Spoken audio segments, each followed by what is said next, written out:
अस्सलाम वालेकुम। के ट्रेड मॉर्निंग आउटलुक के साथ मैं हूं अशाम। लास्ट वीक की मार्केट को देखा जाए, स्पेसिफिकली अगर हम फ्राइडे की बात करें तो मार्केट ने एक अच्छा मोमेंटम गेन दिखाया और उसकी मेन वजह ये रही कि फार्मा से रिलेटेड जो है वो काफ़ी हमने देखा कि मोमेंटम एक गेन हो रहा था। इसके लिए एक कॉन्फ्रेंस हुई थी फार्म इन्वेस्ट के नाम से, जिसमें ये चीज़ें क्लैरिफाई की गई थी कि जो फार्मा है, मेजर फार्मा जो पाकिस्तान में एग्जिस्ट करती हैं, उनकी जो प्राइसेस डीरेगुलेशन की बात की जा रही है, उसकी वजह से उनकी जो प्रॉफिटेबिलिटी है, उनकी जो अर्निंग्स पर शेयर है, वो इंक्रीज़ होने के ज़्यादा चांसेस बन गए हैं, plus a capability to give better dividends, जिसकी वजह से हमने देखा कि फार्मा जो है वो अच्छा खासा लाइमलाइट में रहा ऑन फ्राइडे। इसके अलावा पॉजिटिविटी की एक वजह ये भी रही कि जिस तरीके से हमने देखा कि जो यील्ड हैं वो कट डाउन हो रहे हैं, जो कि यही एक चीज़ इंडिकेट कर रही है कि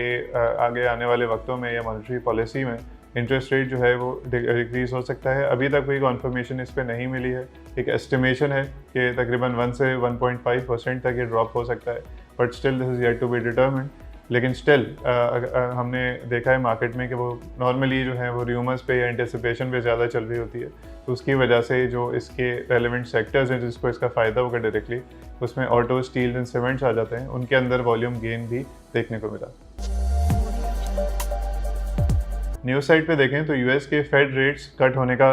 एक इंडिकेशन मिल रही है और इसको देखना पड़ेगा मार्केट पे किस तरीके से अफेक्ट होता है। प्लस यूएस के अंदर इलेक्शंस भी इमिनेंट हैं और जिसकी वजह से अगेन ये चीज़ देखी जा सकती है कि आइदर तो रेट कट किया जाएगा या नहीं कट किया जाएगा, depends on which party comes out on top. इसके अलावा इंटरनेशनल ऑयल के रेट्स स्लाइटली इंक्लाइन की तरफ गए हैं after a decline for some weeks now, और इसकी मेन वजह यही है कि जिस तरीके से मिडल ईस्ट के अंदर दोबारा एक जो है वो ट्रबल एस्केलेट होती जा रही है, उसकी वजह से ऑयल प्राइसेस इंक्रीज़ हो रही हैं और उसके अलावा जो है वो फेड रेट कट की वजह से भी इसके ऊपर अफेक्ट आ रहा है। इसके अलावा एफबीआई ने इंडिकेशन दी है कि अगस्त का जो टैक्स कलेक्शन टारगेट है वो लाइकली है कि नहीं मीट होगा, which is bad sign, negative sign कहा जा सकता है मार्केट के लिए। रीज़न बीइंग कि आईएमएफ ने एक इंडिकेशन ये पहले दी थी कि अगर टैक्स कलेक्शन टारगेट्स पूरे नहीं हुए या उसके अंदर कोई प्रॉब्लम आई तो हो सकता है पाकिस्तान को एक मिनी बजट अनाउंस करना पड़े, जिसकी वजह से अगेन जो आवाम है उसके ऊपर फर्दर इनकम वाइज देखा जाए या मॉनेटरी वाइज देखा जाए प्रेशर डेवलप हो सकता है। पेट्रोल एंड डीजल की बात की जाए तो इंडिकेशन यही मिल रही है स्टिल कि जो पेट्रोल एंड डीजल के रेट्स हैं वो कट किए जाएंगे, बट जैसे मैंने बताया कि इंटरनेशनल ऑयल के रेट्स जो हैं वो स्लाइट एक इंक्लाइन की तरफ जा रहे हैं due to the Middle East conflict, तो हो सकता है ये रेट कट आइदर तो बहुत स्मॉल होगा, ये भी हो सकता है कि नहीं हो, depends on how stable the international oil rate is. आज की मार्केट को देखा जाए तो आज की मार्केट एक अंडर प्रेशर ही लग रही है। One of the reasons being कि रोल ओवर वीक है, मंथ का लास्ट वीक है, उसके अंदर नॉर्मली हमने देखा है कि पोजीशंस लोग डिस्पोज ऑफ कर रहे होते हैं, तो थोड़ी सी सेलिंग साइड पे मार्केट रह सकती है, नीचे आते हुए दिख सकती है, बट अगेन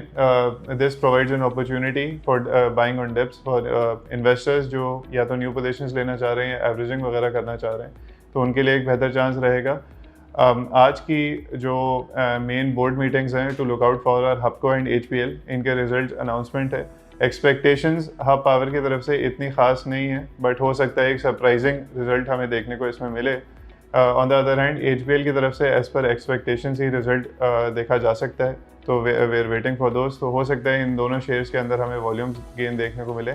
इसके अलावा जैसे मैंने बताया कि इंटरेस्ट रेट कट की वजह से सीमेंट, स्टील्स एंड ऑटोज़ में भी हम जो है वो थोड़ा बहुत